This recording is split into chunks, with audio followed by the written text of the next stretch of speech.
लग्नाचे दागिने म्हणजे श्रीमंत पेशवाई दागिने, नाशिकचे सुप्रसिद्ध सराफ मयूर अलंकार सराफ। ताज्या बातम्यांसाठी नाशिक न्यूजच्या YouTube चॅनलला सबस्क्राईब करा आणि बेल आयकॉनला प्रेस करा।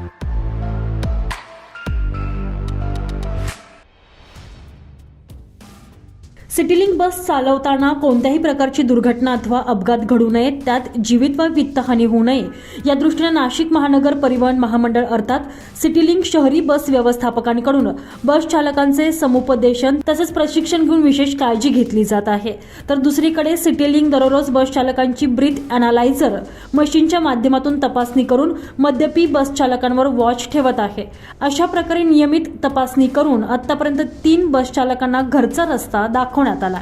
गेल्या सोमवारी कुर्ल्यातील एका रस्त्यावर बेस्टच्या बसची मोठी दुर्घटना घडली।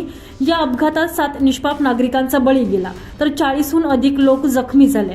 त्यामुळे एकूणच राज्य परिवहन महामंडळ तसेच महापालिकांच्या माध्यमातून चालवण्यात येणाऱ्या शहरी बसेसच्या प्रवासी तसेच पादचारी आणि एकूणच वाहनधारकांच्या सुरक्षितेचा प्रश्न निर्माण झालाय।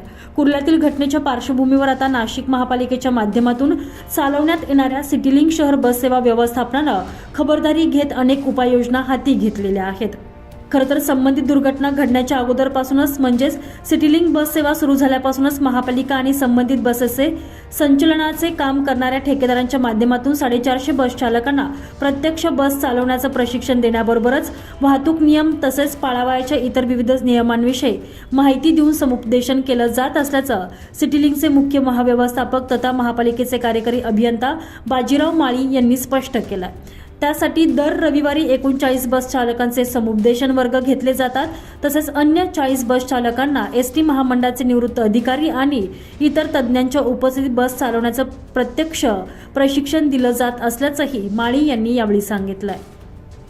तपोवन येथील बस डेपो दररोज सकाळी अधिकाऱ्यांच्या उपस्थितीत सर्वच बस चालकांचे ब्रीथ अनालायझर मशीनच्या माध्यमातून तपासणी करूनच बस ताब्यात दिली जात असल्याचं माळी यांनी यावेळी सांगितलेलं आहे। आतापर्यंत 3 बस चालकांनी मद्य सेवन केल्याचं आढळून आल्यानं त्यांना तात्काळ कामावरून कमी केलेलं असून कुर्ला येथील घटनेनंतर सर्वच नियमांची कडक अंमलबजावणी केली जात असल्याचं माळी यांनी स्पष्ट केलेलं आहे। संजय परमार, नाशिक न्यूज, नाशिक।